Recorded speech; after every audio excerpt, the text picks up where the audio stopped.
Hello दोस्तों, BPSC aspirant channel में आपका स्वागत है। जैसा कि अभी हाल ही में बीपीएससी के कंट्रोलर द्वारा ये स्पष्ट बोला गया है कि बीपीएससी एडीओ का जो एग्ज़ाम है वो जनवरी मंथ के मिड में ले लिया जाएगा। उसी को ध्यान में रखते हुए जैसा कि उसका सिलेबस में मेंशन किया गया है कि भारत के इतिहास के साथ साथ, भारत के भूगोल के साथ साथ, भारत के नागरिक दैट मीन्स पॉलिटी के अलावा बिहार के भी मुद्दे को उसमें स्पष्ट विभाजित किया गया है। इसका मतलब बिहार स्पेशल को इग्नोर नहीं किया जा सकता है। बिहार स्पेशल में विशेष स्पेशली बिहार के आधुनिक इतिहास को हम लोग देखेंगे। कुछ इम्पोर्टेंट टॉपिक है जहाँ से क्वेश्चन अक्सर बहुत ही कंफ्यूजिंग होते हैं लेकिन पूछे जाते हैं। हम लोग अब मैं अपने नोट्स के माध्यम से आपको ये सारा चीज़ क्लियर करने की कोशिश करूँगा। होप आप लोगों को ये वीडियो अच्छा लगे तो प्लीज़ चैनल को सब्सक्राइब कर दीजिएगा और मेरे साथ जुड़े रहिएगा। जैसे कि पिछले बीपीएससी के कई एग्ज़ामों में इस तरह के क्वेश्चन हमेशा पूछे गए हैं। जैसे बिहार सोशलिस्ट पार्टी की चर्चा अगर हम लोग करें तो बिहार सोशलिस्ट पार्टी में हम लोग देखते हैं कि इस बिहार सोशलिस्ट पार्टी का गठन कब हुआ था। तो जुलाई 1931 को गठन किया गया था। लेकिन इसकी स्थापना किसने की थी? तो फूलन प्रसाद वर्मा और जेपी के नेतृत्व में। ये क्वेश्चन अक्सर पूछा गया है कि बिहार सोशलिस्ट पार्टी की जो स्थापना है वो 19 जुलाई 1931 में की गई थी, लेकिन किसने की थी? तो ये फूलन प्रसाद वर्मा और जेपी नारायण के नेतृत्व में। लेकिन क्वेश्चन ऐसा ही पूछा जाता है कि बिहार सोशलिस्ट पार्टी की स्थापना में अन्य सहयोगी कौन कौन से थे? तो ये 3 नाम आपको हमेशा याद रखना है। ये 3 नाम आपको है कि गंगा शरण सिंह, रामवृक्ष बेनीपुरी और रामानंद मिश्रा। गंगा राम रामानंद, इस तरह से याद रखिए आप लोग, गंगा राम और रामानंद। नेक्स्ट चलते हम लोग कि जुलाई 1931 के बाद 3 साल के बाद ही 17 मई 1934 को क्या हुआ कि इन बिहार सोशलिस्ट पार्टी के जो लोग थे, जो मेंबर थे, उनका एक सम्मेलन किया गया बम्बई में। यानी कि इनका सम्मेलन कब हुआ था? 17 मई 1934 को। कहाँ? तो बम्बई में। फिर से एक बार रिकॉल करते हैं हम लोग। बिहार सोशलिस्ट पार्टी का गठन जुलाई 1931 में हुआ था और 3 साल के बाद 1934 में समाजवादियों का एक सम्मेलन हुआ बम्बई में। इसके प्रथम अध्यक्ष जो थे आपको आचार्य नरेंद्र देव थे। अब इसी सम्मेलन में कांग्रेस सोशलिस्ट पार्टी का गठन किया गया। दो चीज़ हमेशा कन्फ्यूजन है। एक है आपका यहाँ पर बिहार सोशलिस्ट पार्टी जिसका गठन जुलाई 1931 में हुआ था, लेकिन नीचे जैसे ही हम लोग आते हैं तो समाजवादी का सम्मेलन जो हुआ था मुंबई में, उसी सम्मेलन में कांग्रेस सोशलिस्ट पार्टी का गठन किया गया। और ये कांग्रेस सोशलिस्ट पार्टी में जो अध्यक्ष बनाए गए थे वो आचार्य नरेंद्र देव इसके अध्यक्ष थे, जयप्रकाश नारायण इसके सचिव थे और अन्य जो सदस्य थे वो मीनू मसानी और अशोक मेहता थे। मतलब कांग्रेस सोशलिस्ट पार्टी की जब बात करेंगे तो इसके अध्यक्ष आचार्य नरेंद्र देव और सचिव जयप्रकाश नारायण। लेकिन अगर कांग्रेस की जगह अगर हम बिहार सोशलिस्ट पार्टी के गठन की बात करेंगे तो इसकी स्थापना फूलन प्रसाद वर्मा और जयप्रकाश नारायण के नेतृत्व में की गई थी। नेक्स्ट आगे चलते हैं हम लोग। इसके अन्य सदस्य की बात करें तो योगेंद्र शुक्ल, अब्दुल बारी, कर्पूरी ठाकुर और बसावन सिंह थे। नेक्स्ट चलते हैं हम लोग कि कांग्रेस सोशलिस्ट पार्टी का जो गठन किया गया था, अब इसका पहला अधिवेशन 1934 में ही हुआ। बिहार सोशलिस्ट पार्टी का गठन भी 1934 में हुआ और इसका पहला अधिवेशन, या इसको हम कह सकते हैं बिहार सोशलिस्ट पार्टी का औपचारिक स्थापना, ये भी आपको किया गया था 1934 में ही हुआ था। कहाँ हुआ था? तो पटना के अंजुमन इस्लामिया हॉल में। पटना के अंजुमन इस्लामिया हॉल में क्या हुआ था? इसका गठन हुआ था।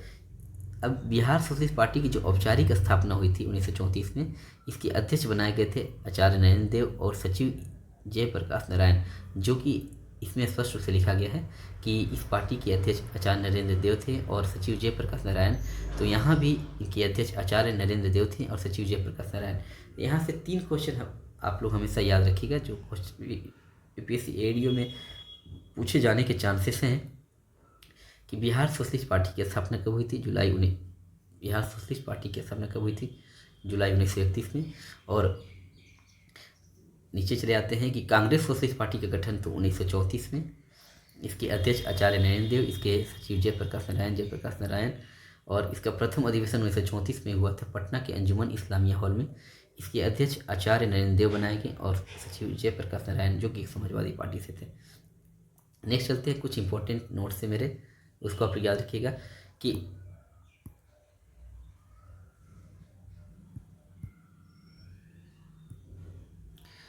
पटना युवक संघ की स्थापना जो कि 1927 में की थी, किसने की थी? मणिंद्र राय ने। बिहार प्रांतीय फॉरवर्ड ब्लॉक की कार्यकारिणी की बैठक कब हुई थी? पटना में 20 अक्टूबर 1940 को, 20 अक्टूबर 1940 को। और बिहार में श्रमिक संघ जो स्थापित किए गए वो किसने किए? श्री अब्दुल बारी ने, श्री अब्दुल बारी ने।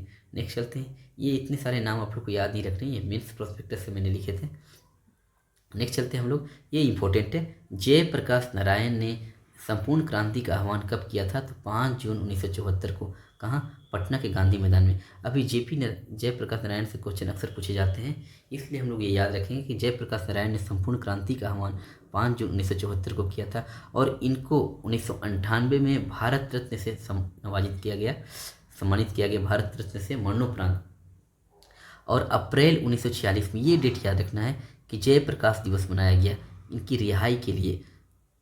जब जेल में बंद कर दिए गए थे जयप्रकाश नारायण, तो उनकी रिहाई के लिए अप्रैल 1946 में जयप्रकाश दिवस मनाया गया। नेक्स्ट चलते हैं हम लोग, बिहार मंत्रिमंडल। यहाँ से भी 1-2 क्वेश्चन पूछने के चांसेस है कि बिहार मंत्रिमंडल में हम लोग देखते हैं। बिहार मंत्रिमंडल 22 से 27 जनवरी 1937 के बीच का जो चुनाव हुआ था, 22 से 27 जनवरी 1937 का चुनाव हुआ था, कितने सीटों के लिए? 152 सीटों के लिए। तो 1 अप्रैल 1937 को जो चुनाव हुआ इसमें बिहार के पहले मंत्रिमंडल का नेतृत्व किसने किया? मोहम्मद यूनुस ने। बिहार में पहला भारतीय मंत्रिमंडल जो बना था, उसके अध्यक्षता किसने की थी? मोहम्मद यूनुस ने। इसमें बिहार के राज्यपाल कौन थे? तो एम.जी. हैलेट। जस्ट 1937 के 3 महीना 19 दिन बाद 20 जुलाई, इसी तरह से आपको डेट याद रखना है कि 1937 को जो बिहार का पहला मंत्रिमंडल बना था, उसके अध्यक्ष या उसके जो हेड थे वो मोहम्मद यूनुस थे। और 20 जुलाई, 3 महीना के बाद, यहाँ पर अप्रैल था, 3 महीना के बाद मई, जून, जुलाई, 20 जुलाई 1937 को श्री कृष्ण सिंह के नेतृत्व में क्या हुआ? कांग्रेस ने एक नया मंत्रिमंडल का गठन किया। 1937 में 1 अप्रैल 1937 को बिहार का जो पहला मंत्रिमंडल बना था, उस किनके नेतृत्व में? मोहम्मद यूनुस के नेतृत्व में। लेकिन कांग्रेस ने जो मंत्रिमंडल का गठन किया 20 जुलाई 1937 को, वह श्री कृष्ण सिंह के नेतृत्व में। बिहार विधानसभा के अध्यक्ष कौन थे उस समय? जिस समय कांग्रेस ने मंत्रिमंडल का गठन किया था श्री कृष्ण सिंह के नेतृत्व में, उस समय अध्यक्ष रामदयालु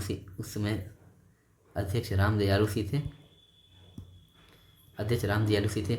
उपाध्यक्ष प्रोफेसर अब्दुल बारी थे। और जो एडवोकेट जनरल वो श्री सहाय थे। दलती सुल्तान अहमद के इस्तीफा के बाद श्री सहाय को बनाया गया अध्यक्ष कौन थे? अध्यक्ष आपको रामदयालु सिंह, उपाध्यक्ष अब्दुल बारी। नेक्स्ट चलते हैं हम लोग कि 15 फरवरी 1938 को बिहार मंत्रिमंडल ने इस्तीफा दे दिया। अभी जस्ट इसके पहले हम लोग देखें कि 20 जुलाई 1937 को श्री कृष्ण सिंह के नेतृत्व में कांग्रेस ने मंत्रिमंडल का गठन किया था, लेकिन 15 फरवरी 1938 को बिहार मंत्रिमंडल ने इस्तीफा दे दिया। कारण क्या था? कि राजनीतिक बंदियों के रिहाई के प्रश्न पर, ये क्वेश्चन पूछा जाता है कि राजनीतिक बंदियों के रिहाई के प्रश्न पर बिहार मंत्रिमंडल ने जो इस्तीफा दिया था वो कब? तो 15 फरवरी 1938 को। जस्ट 11 दिन के बाद 26 फरवरी 1938 को श्री कृष्ण सिंह और गवर्नर के बीच वार्ता हुई और फिर त्याग पत्र वापस ले लिया गया और काम स्टार्ट हो गया। दैट मीन्स राजनीतिक बंदियों के रिहाई के प्रश्न पर जो बिहार मंत्रिमंडल ने इस्तीफा दिया था 1938 में, 11 दिन के बाद 26 फरवरी 1938 को श्री कृष्ण सिंह और वहाँ गवर्नर के बीच वार्ता हुई और ये त्याग पत्र वापस ले लिया गया।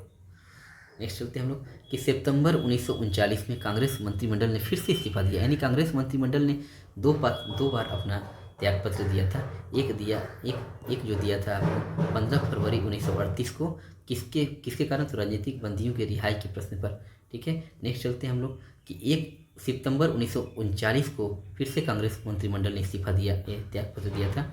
इसका कारण क्या था?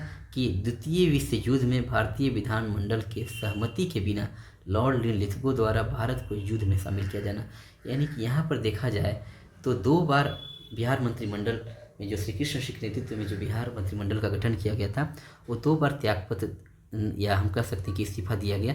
एक तो राजनीतिक बंदियों के रिहाई के प्रश्न पर, और एक जो था वो द्वितीय विश्व युद्ध में बिना भारतीय विधानमंडल के सहमति के बिना ही उसको युद्ध में शामिल कर लिया गया था, जिसके कारण सितंबर 1939 में फिर से त्यागपत्र दिया गया था। तब 3 महीना के बाद देखा जाए तो 22 दिसंबर 1939 को मुस्लिम लीग ने क्या किया था, मुक्ति दिवस मनाया। अब इसमें कुछ सुधारात्मक कार्य किए गए थे बिहार मंत्रिमंडल के कुछ सुधारात्मक कार्य किए गए।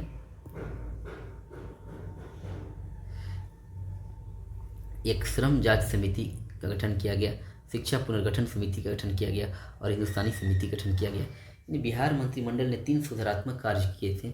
एक श्रम जांच समिति का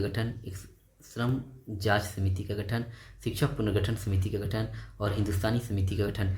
श्रम जांच समिति गठन जो किया गया था, इसके अध्यक्ष बनाए गए थे डॉक्टर राजेंद्र प्रसाद को, शिक्षा पुनर्गठन समिति के अध्यक्ष KT शाह को और हिंदुस्तानी समिति के गठन मौलाना अबुल कलाम आज़ाद। यहाँ देखा जाए कि 5 से 7 मई 1937 को राष्ट्रीय सुरक्षा सम्मेलन हुआ था और बिहार में राजनीतिक बंदी दिवस 30 जनवरी 1938 को मनाया गया।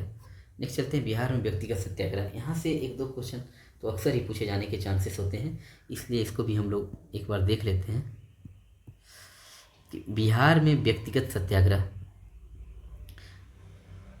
भारत में व्यक्तिगत सत्याग्रह की शुरुआत 17 अक्टूबर 1940 को हुई थी, लेकिन बिहार में अगर हम लोग बात करते हैं तो 28 नवंबर 1940 को। भारत में 17 अक्टूबर 1940 को और बिहार में 28 नवंबर 1940 को। नेक्स्ट चलते हैं कि बिहार में जो व्यक्तिगत सत्याग्रह हुए थे उसमें पहले सत्याग्रही जो थे आपको श्री कृष्ण सिंह थे और दूसरे सत्याग्रही जो थे आपको अनुग्रह नारायण सिंह। पहले सत्याग्रही श्री कृष्ण सिंह और दूसरे सत्याग्रही अनुग्रह नारायण सिंह थे। अब सत्याग्रह ये जो व्यक्तिगत सत्याग्रह था, इसको बिहार के कई जिलों में अलग अलग लोगों ने इसको संचालन का काम किया। जैसे गया में देखा जाए यहाँ पर तो गया में गौरी शंकर सिंह ने और सिलाव में श्याम नारायण सिंह ने क्या किया, इसको संभालने का काम किया। नेक्स्ट चलते हैं हम लोग कि इस व्यक्तिगत सत्याग्रह में कुछ महिलाएं जो थी जो गिरफ्तार भी हुई थी, जैसे प्रियंवदा देवी, जगत रानी देवी, जानकी देवी इत्यादि। नेक्स्ट चलते हैं हम लोग अखिल भारतीय छात्र दिवस कब मनाया गया। अखिल भारतीय छात्र दिवस 20 दिसंबर 1936 को। इसके अध्यक्ष रामबृज बेनीपुरी थे। फॉरवर्ड ब्लॉक की स्थापना, ये बहुत ज़्यादा इंपॉर्टेंट है, ये आप लोग VVI कर लें कि फॉरवर्ड ब्लॉक की स्थापना जो हुई थी 3 मई 1940 को सुभाष चंद्र बोस ने।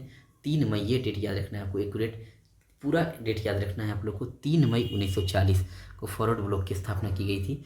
बट बिहार में जब फॉरवर्ड ब्लॉक की नेता की बात किया जाए, पूरे नेशनल लेवल पर भारत में देखा जाए तो फॉरवर्ड ब्लॉक की स्थापना सुभाष चंद्र बोस ने की थी। लेकिन ये इंपॉर्टेंट है, ये इसको स्टार मार्क के लिए आप लोग कि बिहार में फॉरवर्ड ब्लॉक के जो नेता थे वो शीलभद्र याजी जो कहाँ छपरा के थे।